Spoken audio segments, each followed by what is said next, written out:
Anxiety, 10 tips to reduce stress and boost confidence. I'm Sarah, and I'm here to help you navigate the nerves and turn your next interview into a success. And I'm John. Now, I'm pretty sure we can all agree that interviews can be nerve-wracking, right? Whether you're stepping into one for the first time or you're a pro, those nerves can creep up on anyone. So today we're talking about a topic that so many of you have asked about: overcoming interview anxiety. We've got 10 tips to help you stay cool, calm, and collected, no matter what the interview throws your way. Yeah, we know the feeling. Your palms are sweaty, your heart's racing, and you're thinking, what if I forget everything I prepared for? Been there. But listen, nerves are completely normal, and you're not alone. Today, we're going to give you some real practical tips that'll have you walking into your next interview like a total pro. Exactly.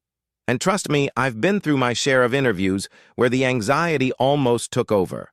But I learned a few tricks that helped me turn those nerves into confidence, and I'm excited to share them with you. Let's dive right in. Tip number 1: preparation, preparation, preparation. All right, first things first. Preparation is your best friend. There's no way around it. The more you prep, the less you'll worry. Research the company, the role, and the industry. I remember a few years ago I was interviewing for a marketing role, and I spent days diving into the company's social media strategy, looking at their latest campaigns. On the day of the interview, when they asked me about their social presence, I was able to speak with so much confidence because I'd done my homework. Oh, 100%. I did the same thing for a sales manager position. I researched everything from their financial reports to customer reviews.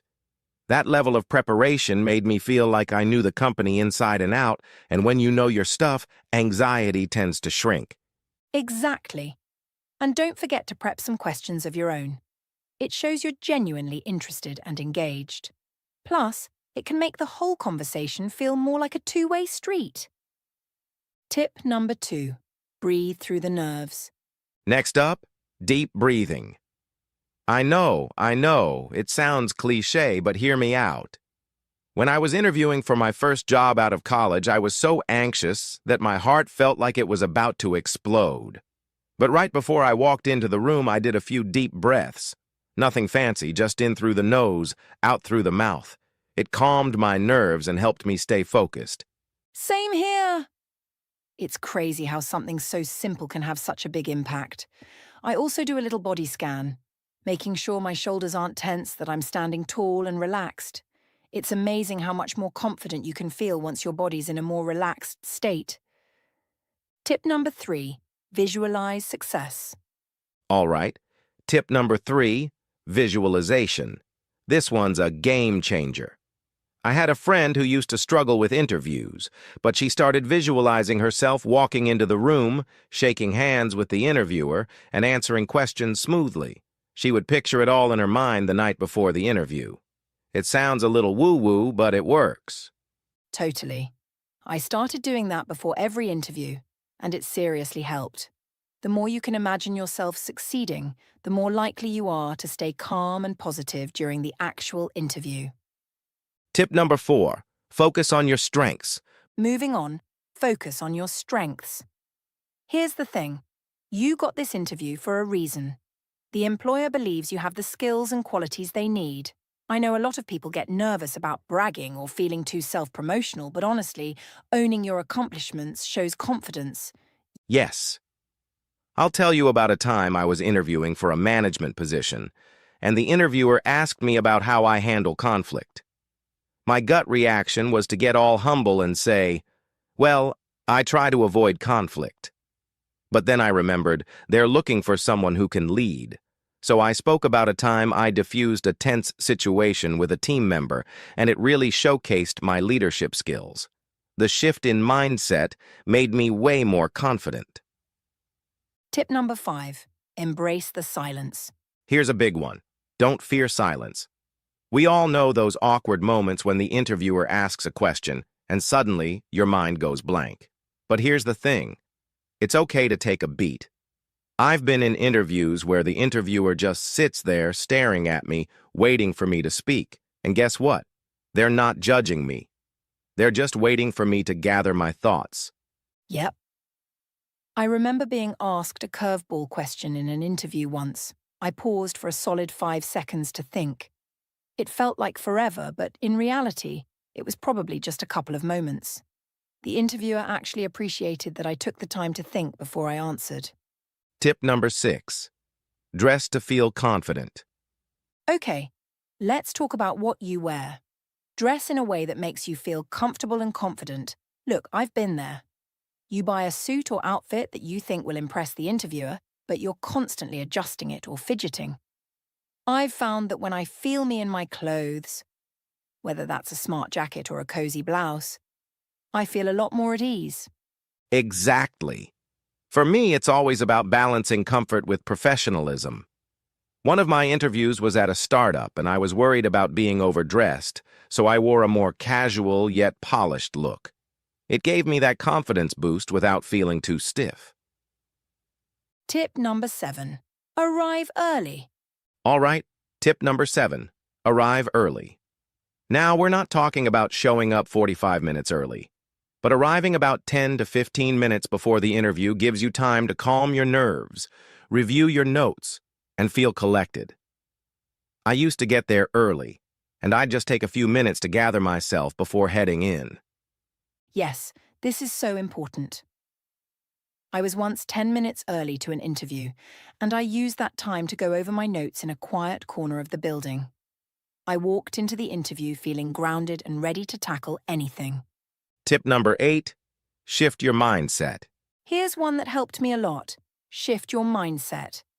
Instead of seeing the interview as a test you have to pass, think of it as a conversation to see if you and the company are a good fit for each other.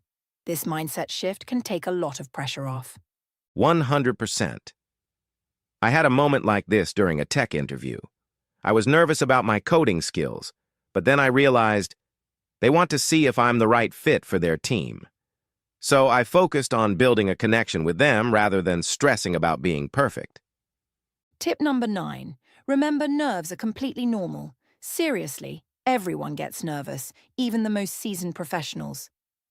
I've heard so many people, including CEOs, talk about how nervous they were in their first interviews. It's okay to be a little anxious. Exactly. I used to think that being nervous meant I wasn't ready, but over time, I realized it was It's totally normal to feel nervous, but with a little preparation and the right mindset, you can turn that nervous energy into something powerful. Exactly. You've got this. And if you enjoyed today's episode, be sure to subscribe, leave a review, and share it with anyone who could use these tips. We'd love to hear about your own experiences with interview anxiety. Feel free to message us or share your stories. Good luck with your next interview, and we'll catch you next time with more tips and advice to help you succeed in your career. Thanks for tuning in. Keep practicing, and for more English lessons, don't forget to like, subscribe, and share. Hey everyone, and a super professional and enthusiastic welcome back. I'm your host, Sarah, absolutely thrilled to be guiding you through a topic that's absolutely crucial for your professional growth. Today, we're diving into English for your career, essential vocabulary and communication skills for the workplace. Whether you're dreaming of that international promotion, aiming to ace your next job interview, or simply want to communicate with more confidence and impact at work, you've come to the right place.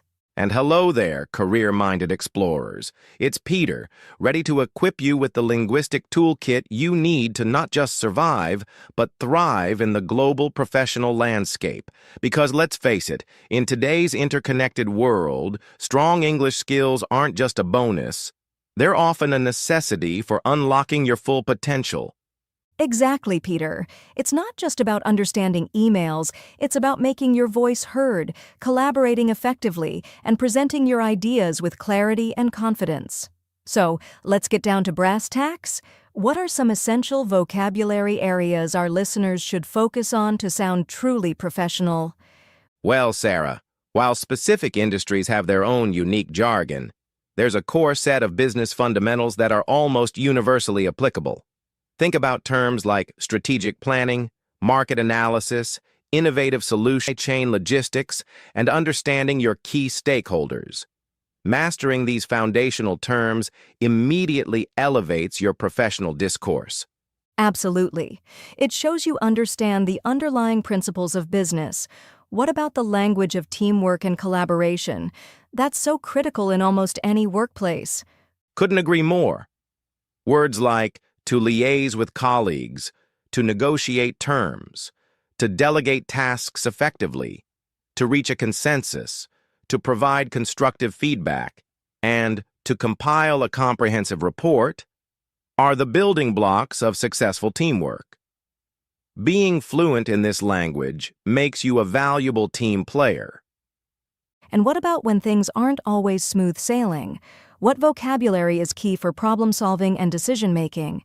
That's where words like to thoroughly assess the situation, to critically evaluate options, to prioritize urgent matters, to implement a robust solution, and to clearly articulate the challenges come into play.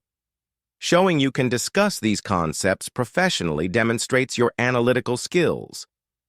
Now, beyond just individual words, Peter, what are the overarching communication skills that can really set someone apart in their career? First and foremost, crystal clear and concise communication is king. In the fast-paced professional world, time is precious.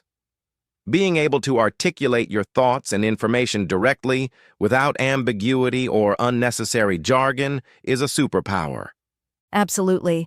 Rambling or vague communication can lead to costly misunderstandings. What about the often underestimated skill of active listening? That's the unsung hero of effective communication. It's about truly focusing on the speaker, understanding their message beyond just the words, responding thoughtfully, and actually remembering what was said. Phrases like, "So if I understand correctly," or "Could you elaborate on?" signal that you're actively engaged. That shows respect and ensures everyone is on the same page. What about the often daunting world of professional writing in English? This is non-negotiable for career success. Whether it's crafting compelling emails, writing persuasive reports, or creating impactful presentations, using the appropriate tone, clear formatting, and impeccable grammar and spelling is crucial for conveying professionalism and credibility. Knowing the difference between a formal and informal email tone is also key. And for those who need to stand up and present their ideas, what are the key English presentation skills to master? Strong presentation skills involve clear and confident pronunciation, a logical flow of information, engaging visuals, if relevant, and the ability to gracefully handle questions. Practicing your delivery and anticipating potential questions are vital for making a strong impact. What about the art of negotiation in English? This can be crucial for everything from closing deals to internal project agreements. Negotiation is about understanding different viewpoints, clearly and respectfully articulating your own needs and interests, and working collaboratively towards mutually beneficial solutions. Knowing key phrases for suggesting, compromising, and reaching agreements is essential for successful outcomes. And finally, for building those all-important professional connections, what are some key networking skills in English? Networking involves confidently initiating conversations, asking insightful and relevant questions, actively listening to the responses, and following up professionally. Mastering the art of small talk and building rapport in English can open doors to incredible opportunities. These are all crucial skills, and to illustrate how impactful these can be, let's share some success stories. I remember Maria from Brazil, a brilliant software developer who felt her career was plateauing due to communication barriers. That's a common challenge. Technical brilliance needs to be communicated effectively to have a broader impact. What did Maria do? She dedicated herself to improving her professional English, focusing on tech-specific vocabulary and practicing explaining complex concepts clearly. She actively sought opportunities to interact with international colleagues. Within a year, she was leading global projects. That's fantastic. It shows how targeted effort can lead to significant career growth. I also recall Kenji from Japan in international sales. His technical English was good, but he struggled with building rapport and negotiating effectively with English-speaking clients. The nuances of business communication can be so important in building trust and closing deals. How did Kenji overcome this? He invested in a specialized business English course that focused on persuasive language and negotiation strategies. He also actively sought feedback from native English-speaking colleagues. He's now a top-performing sales manager. These stories really bring it to life. It's not just about knowing words, it's about using them strategically. We also heard from Sofia in Argentina, a marketing professional whose company landed a major English-speaking client. That's a fantastic opportunity. How did Sofia navigate that? Initially nervous, Sofia proactively focused on learning marketing-specific terminology in English and practiced her presentation skills. Her confidence grew, she impressed the client, and she was quickly promoted to a key account manager role. These examples highlight that focusing on professional English isn't just about getting by. It's about unlocking new possibilities and accelerating your career trajectory. Absolutely. So, for our ambitious listeners who want to elevate their careers, what are some actionable steps they can take to sharpen their professional English skills? Firstly, become a vocabulary detective in your own field. Identify the specific terms and communication styles that are prevalent in your industry. Read industry publications and listen to relevant podcasts. Secondly, actively practice using this professional language. Don't just passively absorb it. Consciously incorporate it into your emails, discussions with colleagues, and even practice scenarios with language partners or tutors. Thirdly, immerse yourself in professional English content. Seek out webinars, online courses, and industry talks in English. Pay attention to the language used by experts in your field. Fourthly, don't be afraid to seek feedback. Ask trusted colleagues or mentors to provide constructive criticism on your written and spoken communication. This is invaluable for identifying areas for improvement. And finally, be patient and persistent. Building strong professional English skills takes time and consistent effort, but the long-term rewards for your career are absolutely worth it. That's all incredibly valuable advice, Peter. Investing in your professional English is truly investing in your future success. Absolutely, Sarah. It empowers you to connect, collaborate, and lead with greater confidence on the global stage.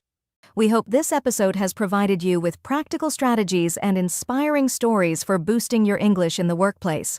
Remember, your English skills are a powerful tool for your career development. Keep learning and keep striving for your goals.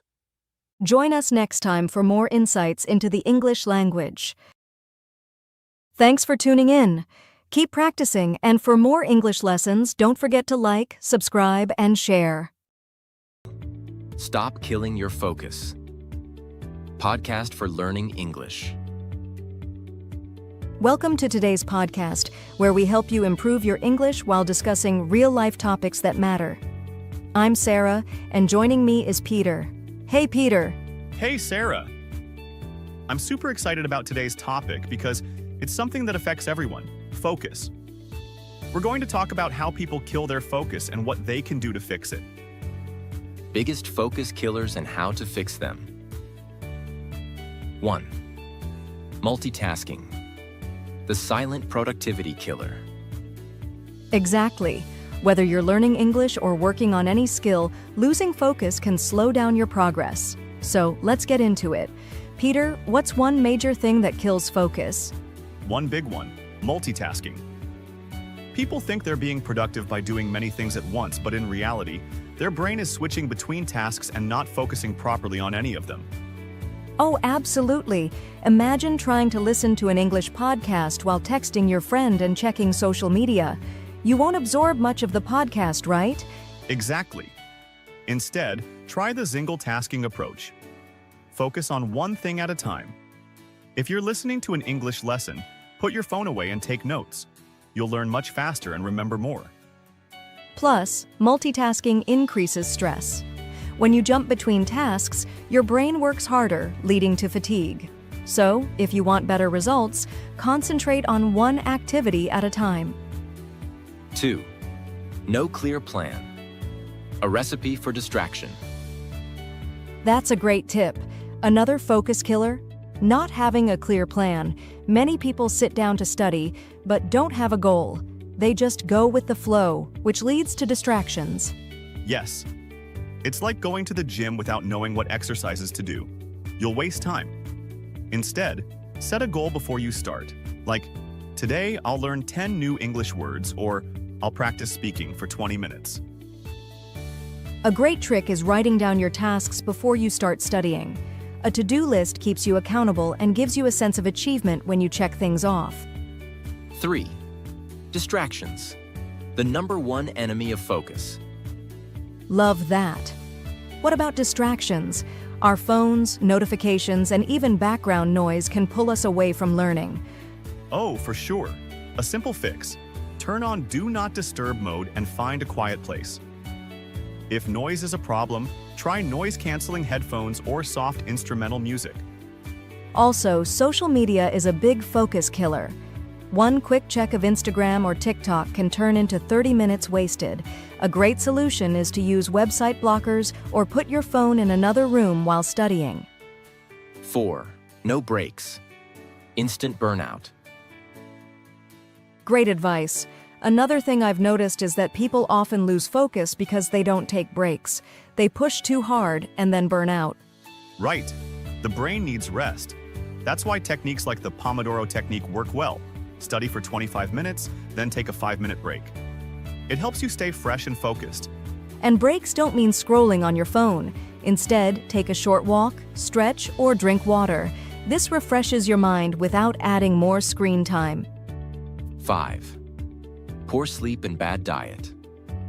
The hidden focus killers. Speaking of energy, poor sleep and bad eating habits also ruin focus. If you're tired or hungry, it's hard to concentrate. That's true. A good night's sleep and a healthy snack before studying can make a big difference. Sleep is when your brain processes information, so skipping rest means you retain less of what you've learned. And avoid too much caffeine or sugar before studying. They give you a quick boost but can lead to energy crashes. Instead, go for protein-rich snacks like nuts or yogurt to maintain steady focus. Quick summary. 5 tips to fix your focus. Checkmark. Stop multitasking. Focus on one thing at a time for better learning and less stress. Have a clear goal. Plan what you want to achieve before studying to stay on track. Minimize distractions. Turn off notifications and use website blockers to stay focused. Take regular breaks. Use the Pomodoro technique and refresh your mind without screens. Take care of your body. Get enough sleep and eat healthy foods to sustain focus. Absolutely. These simple changes can improve your focus instantly. Exactly. Try these tips and let us know how they work for you. And don't forget, learning English requires focus, so practice these habits daily. Thanks for tuning in. If you found this helpful, share it with a friend and subscribe for more episodes. See you next time. See you soon. Thanks for tuning in. Keep practicing, and for more English lessons, don't forget to like, subscribe, and share. Podcast title: Will I get a job if my English is bad? Welcome back, everyone. Today's episode is for anyone who's worried about their English skills and wondering, will I get a job if my English is bad? I'm Sarah, and with me is Peter. Hey, Peter! Hey, Sarah! This is such an important topic because so many people feel stuck in their careers just because they aren't confident in their English. But guess what? You don't have to be perfect to get a job. The fear of bad English. Why people worry. Exactly. But let's start with why people feel this way. Many learners think that if their English isn't perfect, they won't get hired. Right. A lot of people feel nervous about job interviews, writing emails, or even speaking with colleagues. They think, what if I make mistakes? Will I sound unprofessional? But let me tell you a story. My friend Alex, who is originally from Brazil, got a job at an international company despite his English not being perfect. Why? Because he showed confidence, was willing to learn, and focused on his skills instead of his mistakes. That's a great example. And the truth is, most companies don't expect perfect English. They just want you to communicate clearly and confidently. Making small grammar mistakes won't cost you the job. How important is English for getting a job? So let's answer the big question. Does your English level affect your job chances? It depends on the job. If you're applying for a customer service role or a sales job, strong English skills can be important. But if you're a software developer, graphic designer, or accountant, your technical skills matter more. Exactly. I know someone who works in IT and speaks only basic English. He focuses on writing clear emails and understanding work instructions. That's enough for his job. And remember, English is a skill you can improve over time. You don't need to be fluent on day one. 5 ways to get a job, even if your English is not perfect. 1. Focus on communication, not perfection. Instead of worrying about grammar, focus on clear communication. Speak slowly, use simple words, and make sure people understand you. That reminds me of my former colleague, Maria. She used short, clear sentences in meetings instead of complicated words. People understood her perfectly, and she gained confidence over time. Yes, even native speakers make mistakes. What matters is confidence and clarity. 2. Prepare for job interviews in advance. One big fear is job interviews. If you're nervous, practice common questions and answers before your interview. A great way to do this is by recording yourself. Listen back and see where you can improve. My friend Jake practiced this way and felt much more confident in his interview. And don't be afraid to ask the interviewer to repeat or explain something if needed. Saying, "Could you repeat that, please?" shows confidence, not weakness. 3. Use tools to improve your English at work. There are so many tools to help you, like Grammarly for emails or Google Translate for quick checks. Yes. And if you need to give a presentation, use apps like Speechify or listen to English podcasts to train your ear. I know someone who used TED Talks to improve his listening skills before his first job abroad. 4. Show your other skills. Even if your English isn't perfect, show your strengths. Highlight your experience, problem-solving skills, or technical abilities. That's key. A friend of mine applied for a digital marketing role. His English wasn't great, but he had amazing design skills. He showcased his work in a portfolio, and they hired him because his work spoke louder than his words. 5. Keep learning and improving. English is a journey. Every day you can learn something new. Even 15 minutes of practice a day makes a difference. Right. Watch English videos, join speaking groups, and don't be afraid to make mistakes.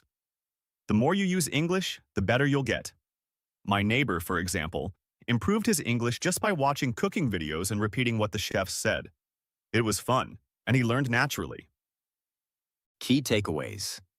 Don't let English stop you. Your English doesn't have to be perfect. Focus on being clear and confident. Some jobs require strong English, but most value your skills more. Prepare for interviews, practice answers, and use tools to improve. Highlight your strengths. Your expertise is what really matters. Keep learning. Every little bit of practice helps. So, will you get a job if your English is bad? Yes, if you focus on improving, communicating clearly, and showing your skills. Exactly. Don't let fear hold you back. Believe in yourself and go for that job. Thanks for listening. If this episode helped you, share it with a friend and subscribe for more tips. See you next time. See you soon. Thanks for tuning in. Keep practicing, and for more English lessons, don't forget to like, subscribe, and share. Stop negative thoughts and overthinking. Podcast for mental clarity. Hey everyone, welcome back to another episode of the Mindset Mastery Podcast, where we help you break free from limiting beliefs and take control of your thoughts. I'm Sarah, and with me today is Peter. Hey, Peter. Hey, Sarah. I'm really excited about today's topic because overthinking is something almost everyone struggles with. And negative thoughts? They can take over before we even realize what's happening. Exactly. Today, we're talking about how to stop negative thoughts and overthinking. If you've ever caught yourself stuck in a loop of self-doubt or replaying past mistakes, this episode is for you. The biggest causes of overthinking and negative thoughts. 1. Fear of failure. The what-if spiral. Let's start with one of the biggest culprits, fear of failure. How often do we avoid taking action because we're too worried about what could go wrong? Oh, all the time. I used to overthink every decision wondering, what if I fail? What if people judge me? But then I realized, overthinking doesn't change the outcome. It just wastes time. Exactly. A great trick is to ask yourself, what's the worst that could happen? Most of the time, the worst-case scenario isn't as bad as we imagine. And even if something does go wrong, we can learn from it. Right. Instead of fearing failure, shift your mindset to, what if it works? That small change in thinking makes a huge difference. 2. Overanalyzing past mistakes. Ever replay an embarrassing moment over and over in your head, wishing you had done things differently? Oh, absolutely. I used to think about things I said in conversations and convince myself I sounded ridiculous. Same. But here's the truth. Most people aren't thinking about us as much as we think they are. They're too busy worrying about themselves. Exactly. A great strategy? Write down the lesson and move on. Instead of replaying the mistake, ask yourself, what can I learn from this? Once you have the lesson, let the thought go. 3. Comparing yourself to others. Social media has made this problem worse. We scroll through Instagram, see someone's perfect life, and suddenly feel like we're behind. Yep, been there. But we forget that social media is a highlight reel, not real life. We're comparing our behind the scenes with someone's best moments. Exactly. A good way to break this habit is to limit social media time and focus on your own progress instead. A little progress every day adds up to big results. And if you must compare yourself to who you were yesterday, not to someone else today. 4. Negative self-talk. Your inner critic.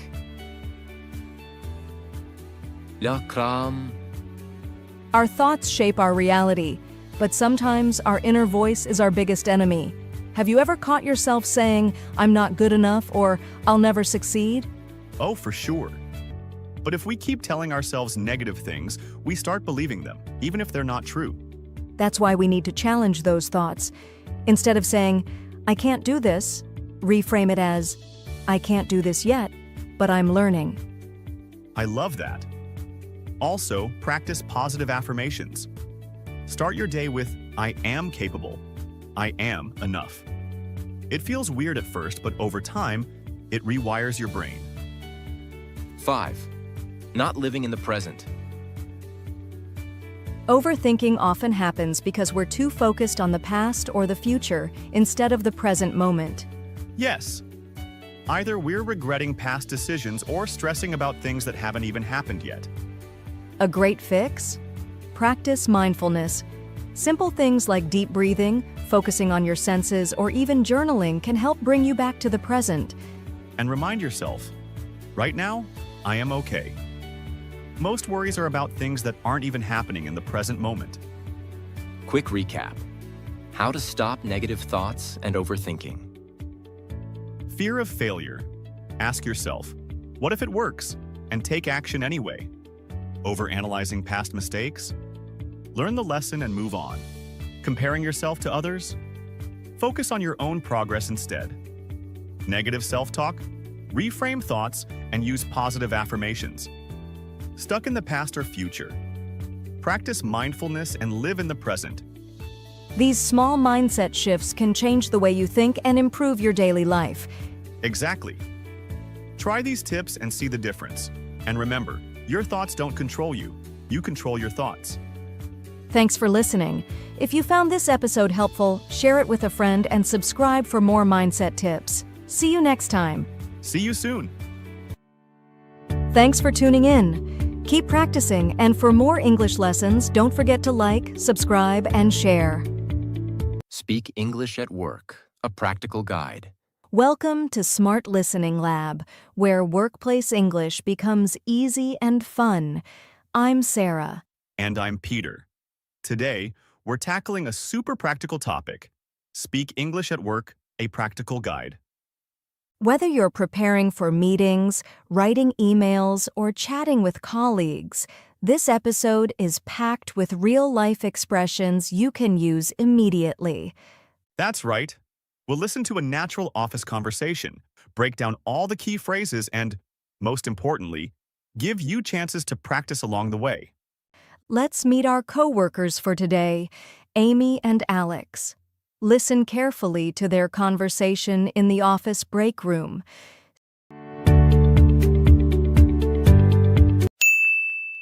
Alex, do you have a moment? I'm really hoping to pick your brain about the Johnson account. Oh, the Johnson project? I'm actually swamped with the quarterly review right now, but I can spare about 15 minutes. What's the issue? Thank you. I'm drowning in these new requirements they sent. The deadline is just around the corner, and honestly, I'm in over my head. I hear you. Those last-minute changes are tough. Tell you what, why don't we touch base after the team meeting? I can give you a hand with the presentation deck. That would be a huge weight off my shoulders. No problem. If we put our heads together, I bet we can wrap this up by end of day. You're an absolute lifesaver, Alex. I owe you one for this. I'll hold you to that coffee you promised last time.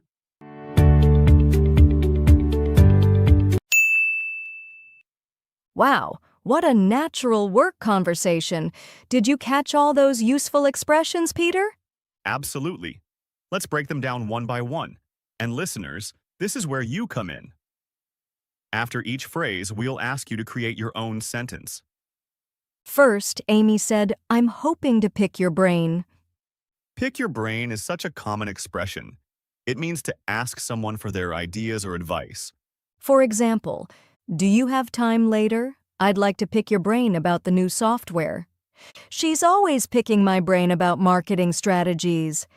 Dear listeners, now it's your turn. Can you make a sentence with pick your brain? Please share it in the comments. We read every single one. Next, Alex said, "I'm swamped with the quarterly review." Swamped is that perfect word for when you're completely overwhelmed with work. Exactly. Other ways to use it. Sorry I missed your call. I was swamped with client meetings all day. Our team gets swamped during the holiday season. Okay, smart learners. Can you think of a time when you felt swamped at work? Tell us in the comments using this word. Then Alex offered to give Amy a hand. Such a useful phrase. Yes, give me a hand simply means to help someone. Super common in offices worldwide. Like these examples. Could you give me a hand with these spreadsheets? Thanks for giving me a hand with the presentation yesterday. Now, friends, we want to hear your examples. When was the last time someone gave you a hand at work? Comment below. Alex suggested they touch base after the meeting. Great phrase. Touch base means to check in or have a quick update meeting. More examples. Let's touch base tomorrow morning about the project status. I need to touch base with HR about my vacation days. Can you use touch base in a sentence about your work? We're waiting to read your creative examples. Finally, Amy called Alex an absolute lifesaver. Such a fun expression. It's that perfect phrase when someone really helps you out of a tough situation. Try these. You fixed my report just in time. You're a lifesaver. The IT department were lifesavers when our system crashed. Now it's your turn. Who was your workplace lifesaver recently? Tell us in the comments using this great word. Before we wrap up, let's quickly mention these other gems from the conversation. In over my head. when something is too difficult to handle. Put our heads together equals collaborate to solve a problem. Wrap this up equals finish something. Try using these in your next work conversation. They'll make you sound supernatural. Let's do a quick recap. Repeat after us. Pick your brain. Swamped. Give me a hand. Touch base. Lifesaver. Wonderful. Remember, the best way to learn is to use these phrases. Try one today at work. That's all for this episode. A huge thank you to our amazing listeners. You're all quick learners. Don't forget to like, subscribe, and hit that notification bell so you never miss an episode. Keep practicing, and we'll see you next time on Smart Listening Lab. Keep practicing, and we'll see you next time on Smart Listening Lab. Thanks for tuning in. Keep practicing, and for more English lessons, don't forget to like, subscribe, and share. To Smart Listening Lab, your daily destination for English speaking practice. We create videos with the latest trends and real-world examples to help you master the language in a fun and practical way. Today we're tackling a fear almost everyone faces: public speaking. The title of this video is Public Speaking Pro Tips: 10 Steps to Conquer the Fear. Whether it's a presentation at work, a toast at a wedding, or a pitch for your new business, the fear can be paralyzing. If you've ever felt your heart pounding, palms sweating, or your mind going blank, you are not alone. Studies show that public speaking is one of the most common fears, sometimes even above the fear of death. We're going to tackle those fears head-on with 10 pro tips, simple steps you can take right now to turn that fear into your superpower. Before we get to the tips, let me share a secret with you. It might surprise you to hear this, especially if you've seen me here on the lab, but I used to absolutely dread public speaking. My hands would shake so badly I couldn't hold notes still. I remember a time in college when my mind went completely blank during a presentation. It felt like an eternity standing there, red-faced, while everyone stared.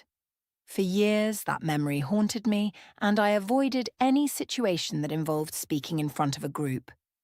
The physical symptoms were overwhelming: a racing heart, a dry mouth, tunnel vision. It wasn't just nerves, it felt like a full-blown panic. But eventually, I got tired of letting that fear dictate my life. I knew I had valuable things to say, and I wasn't going to let one bad experience define me. I started small. I watched other speakers. I read books. And I started practicing, sometimes just to my reflection, sometimes to my very patient cat. What I realized was that the fear wouldn't vanish overnight, but I could learn to manage it. I could equip myself with new tools and a new mindset. That's what we'll explore today. These are 10 tips that helped me transform from someone who dreaded speaking to someone who genuinely enjoys connecting with an audience. Each tip is a practical step, complete with an explanation and an actionable recommendation. Tip 1. The power of preparation. Our first tip is all about preparation. Many people fear forgetting their lines or not knowing enough. I know I used to. It's not just about what you're going to say, but also about knowing your audience. I want you to imagine who you're speaking to. What do they already know? What do they need to hear? Write down 3 questions your audience might have, and then answer them in your notes. This grounds you and builds confidence in your expertise. Tip 2. Practice out loud and record yourself. This is a tough one, but it's a game changer. Our next tip is to practice your talk out loud to an empty room. Then, And this is the crucial part. Record it on your phone. Yes, it's awkward. I used to cringe listening to my own voice. But it's the best way to catch your verbal tics, your pace, and your tone. Listen back and identify just one thing you want to improve. Focus on progress, not perfection. Tip 3. The body language boost. Your body speaks louder than your words. When we're nervous, we often slouch or fidget. For this tip, let's work on your stance. Plant your feet shoulder-width apart, keep your shoulders back, and use your hands to gesture. Instead of clasping them behind your back or putting them in your pockets, let them help you tell your story. Confident posture can actually make you feel more confident. I challenge you to stand up right now and practice a simple sentence with confident body language. Tip 4. Embrace the pause. Silence can be your most powerful tool. When we're anxious, we tend to rush. Our next tip is to find a natural break in your script and intentionally pause for 3 full seconds. Feel the silence. It allows your audience to digest what you've just said, and it makes you sound more in control, not rushed. It also gives you a moment to breathe and collect your thoughts. It might feel long to you, but it rarely does to your audience. Tip 5. The storytelling secret. People don't remember facts, they remember stories. One of my biggest fears was boring my audience. Your next tip is to find one short personal anecdote related to your topic and weave it into your talk. It could be a success story, a failure you learned from, or a funny observation. Make it human. This creates a connection and makes your message memorable. Tip 6. Visualize success. This one is all about mindset. When we're nervous, our brains often default to the worst-case scenario. For this tip, close your eyes for a moment. I want you to picture your presentation going perfectly. See the audience smiling, hear the positive feedback, feel yourself speaking confidently. Don't just think about the fear. Spend 60 seconds picturing the success. Your mind can't tell the difference between a vivid imagination and reality, so give it a positive rehearsal. Tip 7. The what if. Plan. What if you forget a point? What if the tech fails? What if someone asks a tough question? Our next tip is to create a worst-case scenario plan. Just write down 3 things that could go wrong and a simple brief solution for each. Acknowledge the fear, plan for it, and then dismiss it. Knowing you have a contingency plan drastically reduces anxiety. Tip 8. The breathing technique. Your breath is your secret weapon against a racing heart and shaky voice. For this tip, let's practice a simple breathing exercise. Breathe in for 4 seconds deeply through your nose, hold for 4 seconds, and then exhale slowly for 6 seconds through your mouth. Do this 3 times before you speak. It activates your parasympathetic nervous system, calming your entire body. I still do this before every single video. Tip 9. Get there early. This is a simple but powerful tip to combat that last-minute rush and panic. Your next tip is to arrive at the venue 15 minutes earlier than you think you need to. It gives you time to get comfortable, check the setup, grab a glass of water, and say a quick hello to a few people. Being early reduces anxiety and helps you feel more in control of your environment. Tip 10. The smart listeners. And for our final tip, I want you to reframe your talk not as a performance, but as a conversation. This was the biggest breakthrough for me. Think of yourself as a smart listener sharing valuable information. You're not there to be judged. You're there to help, to inform, to connect. Focus on what you can give to your audience, not on what you're afraid of losing or failing at. When you genuinely focus on your audience's needs, your own nerves often fade into the background. Conclusion. These aren't just tips. They're small, manageable steps you can take to build confidence. Remember, I started right where many of you might be now, full of fear and doubt. But with practice and these strategies, you can conquer this. Start with just one of them for your next presentation. And remember, every great speaker was once a beginner. Thank you for joining us in the Smart Listening Lab. What's one public speaking challenge you're working on? Or one tip that has helped you? Let us know in the comments below. See you next time. Thanks for tuning in. Keep practicing, and for more English lessons, don't forget to like, subscribe, and share. Thinking and asking naturally. Think in English. Hello and welcome back to the Smart Listening Lab.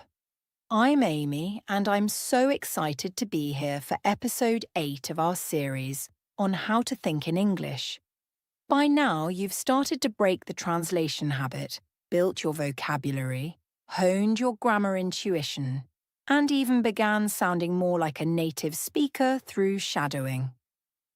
If you haven't listened to our previous episodes, be sure to check them out. The links are in the description. I have a special surprise for you in this episode.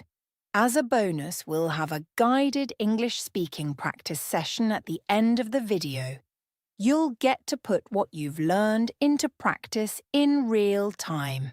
Today we're tackling a skill that is absolutely essential for real conversation. Asking questions. Have you ever felt like you're only able to give simple answers in English?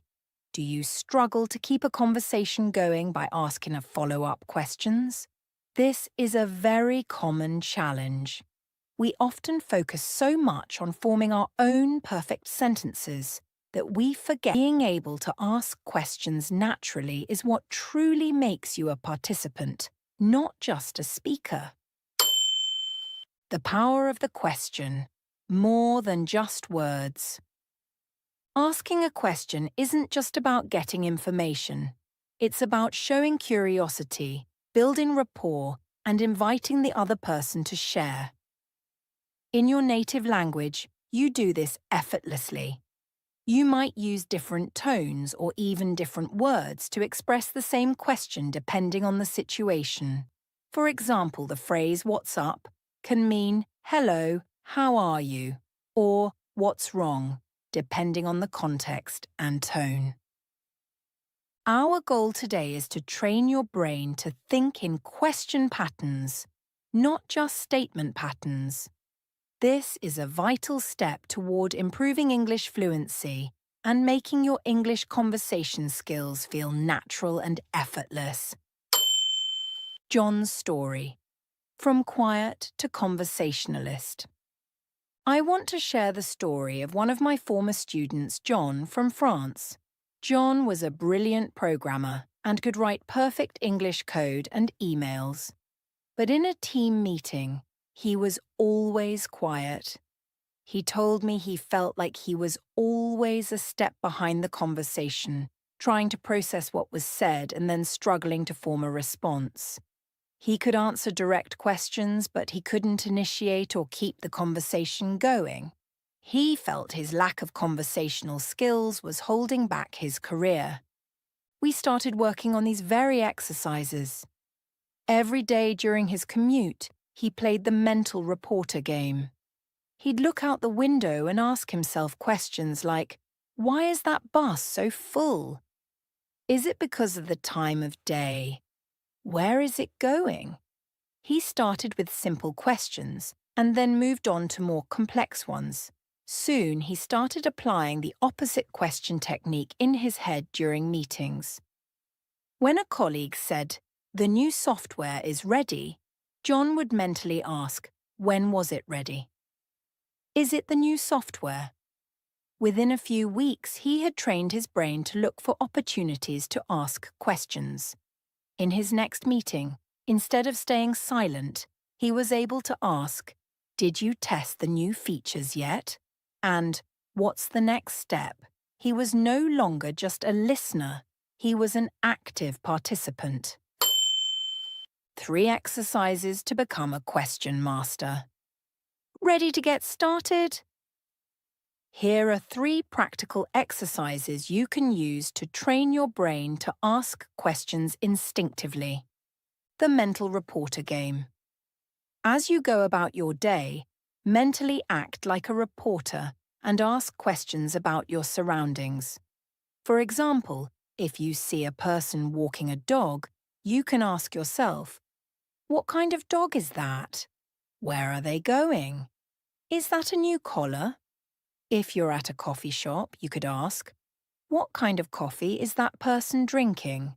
Is the barista new here? What time does the shop close?" This exercise forces you to think in a question-based framework, which is excellent English-speaking practice. The opposite question. Technique. This is a simple but powerful trick. When you hear a statement, mentally turn it into a question. For example, if you hear a friend say, "I'm going to the gym," you can mentally ask, "Are you going to the gym?" Or, "When are you going to the gym?" If a colleague says, "The project is finished," you can ask, "Is the project finished?" Or, "Who finished the project?" This trains your brain to recognize the core of a statement and transform it into a question, preparing you for real-time conversation. The conversation expansion drill. This is a more advanced exercise to build your English conversation skills. Think of a simple answer to a question, and then practice expanding on it by adding a follow-up question. For example, instead of just answering, "Yes, I like pizza," you can practice thinking, "Yes, I love pizza." What's your favorite kind? Or, "Yes, I like pizza. Have you tried that new place downtown?" This trains your brain to not only answer a question, but to immediately follow up, keeping the conversation flowing.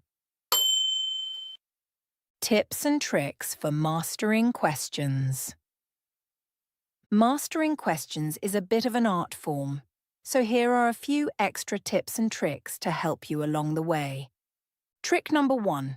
Focus on the who, what, where, when, why, how, 5 W's, and 1 H. These are the building blocks of almost every question. If you're ever stuck in a conversation, just mentally pick one of these words and try to form a question around the topic. For example, if someone mentions they're on vacation, you can ask, "Where are you staying?" Or, "What are you doing there?" This gives you a simple, reliable tool to keep the conversation moving. Trick number 2. Listen for keywords. When someone is talking, listen for the keywords in their sentence. For example, if your friend says, "I just got a new job at a tech company," the keywords are new job and tech company. This is your cue to ask a follow-up question like, "What will you be doing at the new job?" Or, "What is the name of the tech company?" Trick number 3. Pay attention to intonation. In English, a simple statement can be turned into a question just by changing your tone. For example, "You're going," with a rising intonation at the end of the sentence is a question. "You're going," with a falling intonation, is a statement. Practice this in your head. Say a simple sentence like, "He's here." Now, try to say it with a rising tone to turn it into a question. This will help you sound more natural and confident when you speak. English speaking practice. All right. Are you ready to put this into practice? We're going to do a quick speaking drill together. I'm going to read a short text with a few statements. Your job is to mentally or quietly turn each statement into a question, just like we practiced with the opposite question technique. Don't worry about speaking out loud if you're in a public place. The goal is to train your mind to think in questions. Speak slowly. My team is working on a new project. And we just finished the first phase. Our boss gave us a lot of positive feedback. The next meeting is scheduled for Friday. I'm really excited about the final result. Now let's try it again. This time I'll read each statement and then I'll quickly say one possible question you could have formed. Listen to the way my voice rises at the end of the question. My team is working on a new project. Are you working on a new project? And we just finished the first phase. What did you just finish? Our boss gave us a lot of positive feedback. Did your boss like it? The next meeting is scheduled for Friday. When is the next meeting? I'm really excited about the final result. Are you excited about it? You're doing a great job. The goal is to make this process a natural reflex. By practicing this, you're building the mental pathways to become a true question master. Your weekly challenge. Think with a question mark.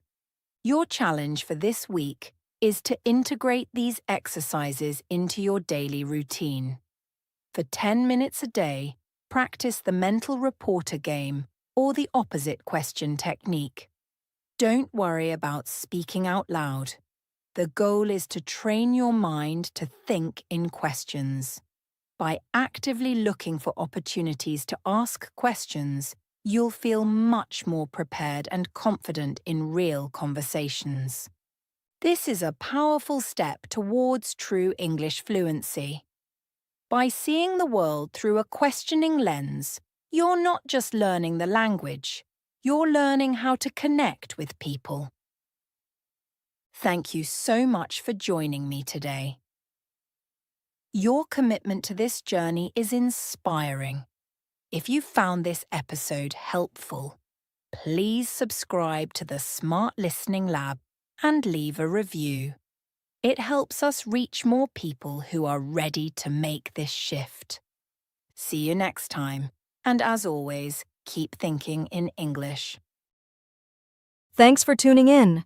Keep practicing, and for more English lessons, don't forget to like, subscribe, and share. Hello and welcome back to Smart Listening Lab. You are tuning in to the Productivity Power-Up, the podcast dedicated to helping you unlock your full potential and achieve more without feeling burned out. I'm Amy, and joining me today, as always, is the productivity guru himself, Tom. Thanks, Amy. It's fantastic to be back. We are diving deep into a topic that is crucial for professional success and personal well-being: how to effectively increase your productivity in simple, manageable steps. Absolutely, we all crave that feeling of accomplishment at the end of the day. And before we share our expert advice, we want to hear from you. If you've been struggling with focus, trying to beat procrastination, or have a great productivity hack that works for you, please share your comments below. We love reading your successful strategies. To make our advice as practical as possible, we're going to start by listening to a short, common conversation between two listeners, Zara and Alex. They highlight the core vocabulary and problems most of us face. English conversation. Zara and Alex. Alex, I'm absolutely swamped and totally overwhelmed. I'm busy from morning until evening, but when I look back, I have no real output. I understand completely, Zara. For me, the biggest hurdle is constant distractions. I tell myself I'll check my phone for just a moment, and then an hour vanishes, pulled away by endless social media feeds. That sounds familiar. My main issue is severe procrastination. I know I need to start that huge report, but instead of even opening the document, I spend 2 hours cleaning my entire apartment or reorganizing my digital files, anything but the actual work. And I fall into the dreaded multitasking trap. I try to handle 5 tasks at once, replying to emails while designing a presentation and talking to a client. I end up doing none of them well, and my mental energy is completely drained. Totally. And I struggle with setting clear priorities. Every single email or request feels urgent, so I jump between small, unimportant things all day long, instead of focusing on the big tasks that matter most. It's such an exhausting cycle. That's why at the end of the week, I feel utterly burned out, yet still have that nagging feeling that I haven't accomplished anything meaningful.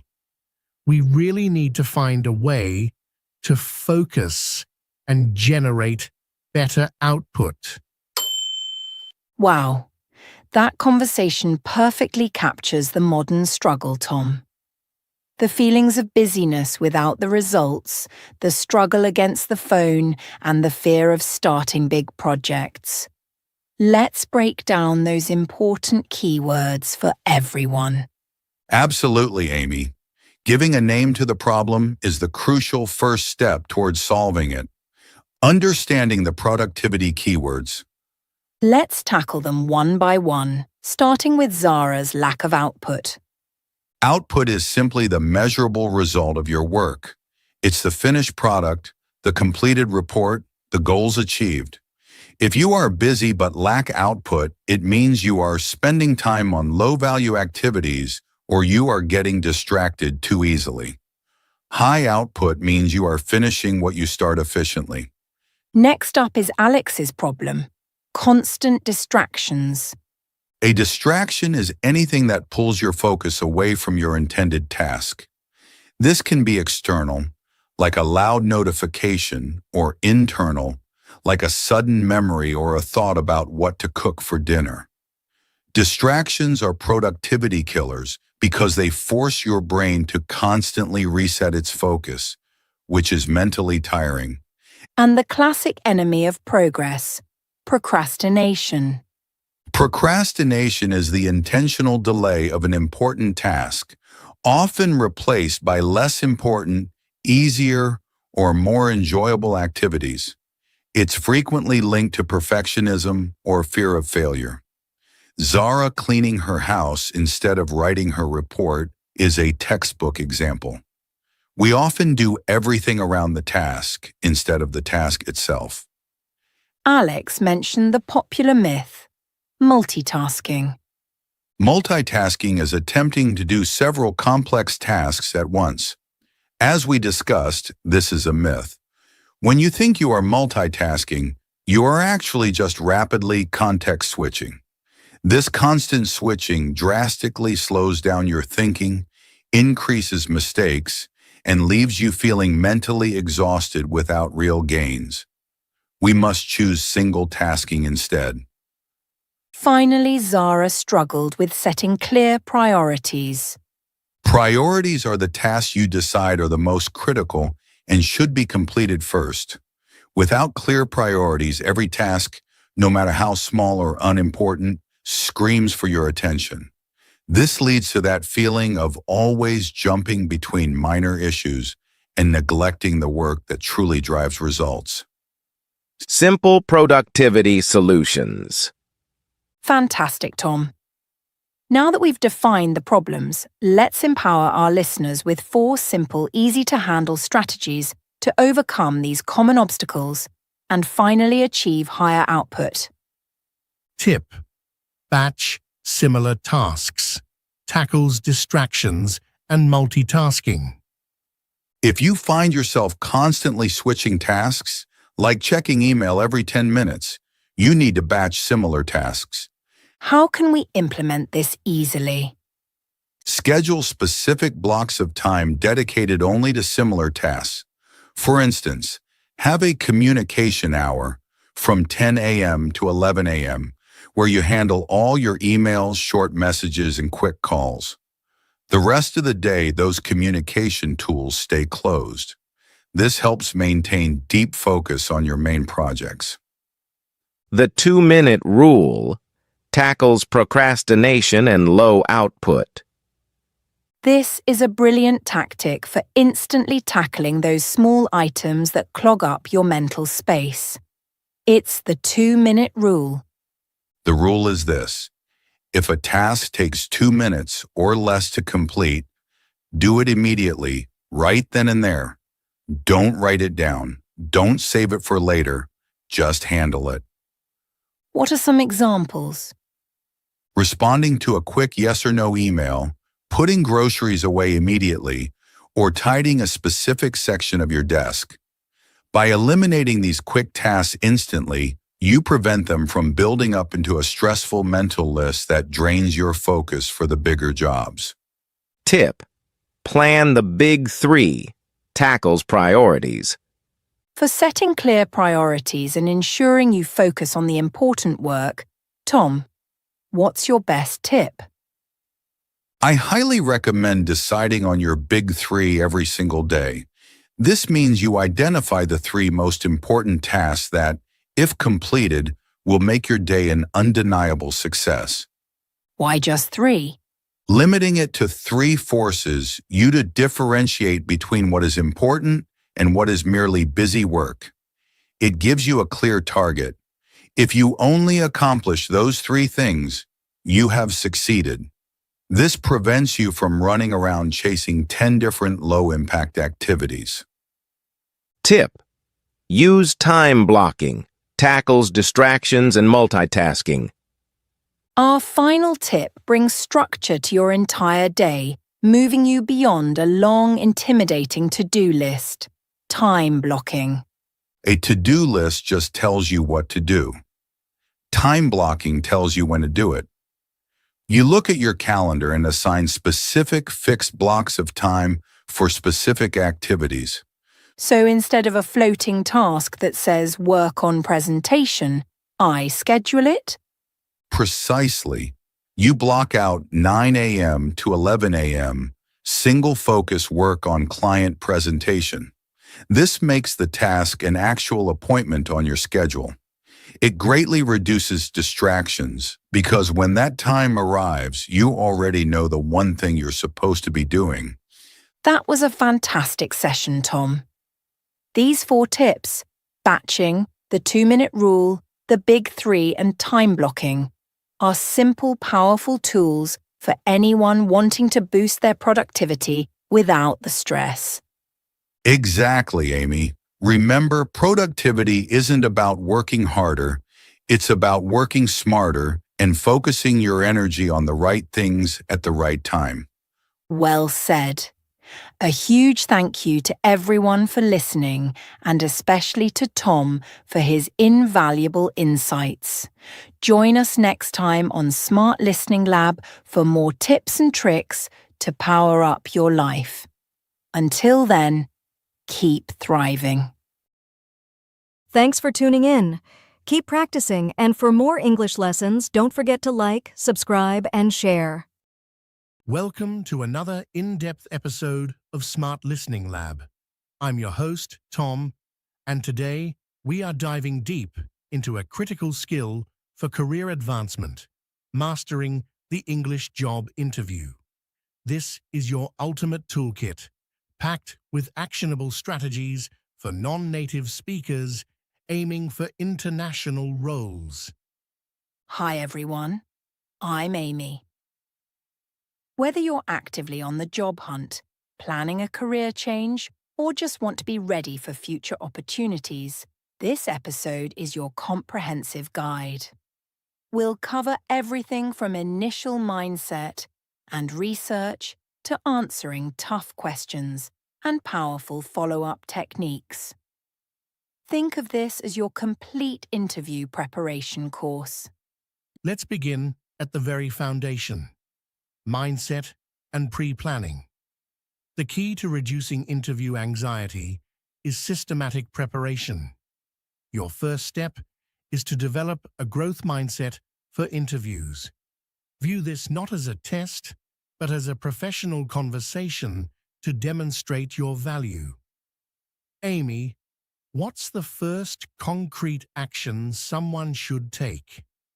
The single most powerful tool is creating an interview success binder. This goes beyond your CV. In this document, you will use the STAR method. That's situation, task, action, result, to outline at least 5 key achievements from your career. Translate these into clear, concise English narratives. This binder becomes your source material for answering 80% of behavioral interview questions. That's perfect. This binder directly combats the fear of the unknown. Next, we move to targeted company and role research. This isn't just browsing a website. Use LinkedIn to research your interviewers.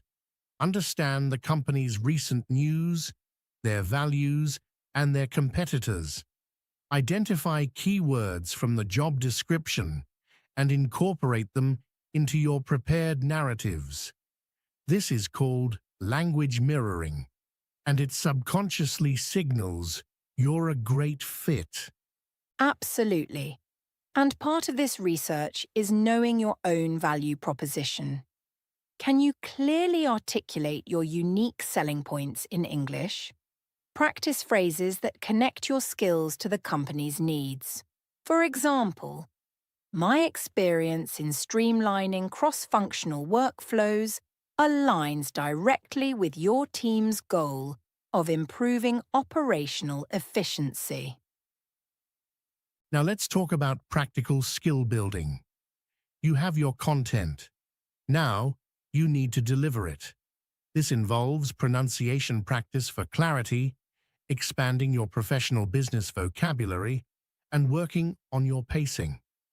A great technique is to record yourself answering common interview questions like, "What is your greatest weakness?" or "Why do you want to leave your current job?" Listen back critically. And don't practice in a vacuum. Conduct a mock interview with a friend or a career coach. Simulate the pressure. Have them ask unexpected questions. The goal is fluency, not perfection. It's about recovering gracefully if you lose your train of thought. Phrases like "let me rephrase that" or "to put it another way" are your friends. Excellent. Now we enter Phase 2, the interview execution framework. The first 5 minutes are crucial for setting the tone. Amy, how do we nail the introduction? Start with a confident, warm greeting and a firm handshake if in person. Your answer to the classic "tell me about yourself" question should be a 60 to 90-second elevator pitch. Start with your current role. Highlight key relevant achievements and finish with why you're excited about this specific opportunity. This is your personal branding statement. During the interview, your communication skills are under the microscope. Practice active listening by nodding and giving small verbal affirmations. When asked a complex question, it's okay to pause. Say, "That's an excellent question. Let me think about that for a moment." This shows thoughtfulness. Always structure your answers. The STAR method is your best friend for providing clear, result-oriented examples. Now, a major hurdle for many: handling difficult interview questions. For the weaknesses question, use a weakness turnaround strategy. Mention a real but manageable area for development and immediately explain the concrete steps you're taking to improve. This shows self-awareness and proactivity. And remember, an interview is a two-way street. Preparing insightful questions is a sign of a serious candidate. Move beyond, what does a day look like? Ask about team culture, current challenges the department faces, or how success is measured in the first 90 days. For example, could you describe the dynamics of the team I'd be working with? One advanced tactic is the objection handling question at the end.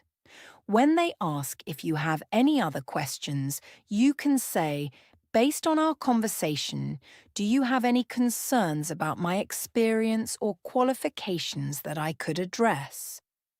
This shows immense confidence and gives you a final chance to clarify any doubts. That's a powerful move. Now, phase 3, the post-interview protocol. The work isn't over when you leave the room. The follow-up email is a critical step in the hiring process. Send a personalized thank you note within 24 hours. Personalization is key. Mention a specific topic you discussed to show you were engaged. Reiterate your enthusiasm and briefly connect your skills to a challenge they mentioned. This email reinforces your candidacy and keeps you top of mind with the hiring manager. Finally, self-reflection is part of professional development.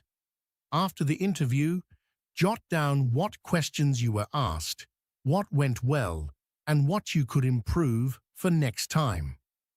Every interview is a learning experience that builds your career resilience.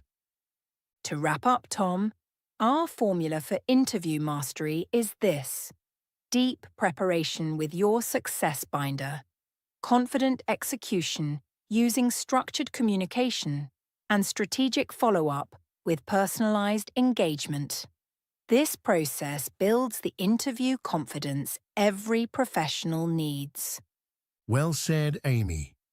You've been listening to Smart Listening Lab. For more resources on English for professional development, global communication skills, and career coaching tips, including downloadable templates for your interview success binder, visit our website at smartlisteninglab.com. Subscribe to stay updated on all our content designed for ambitious professionals.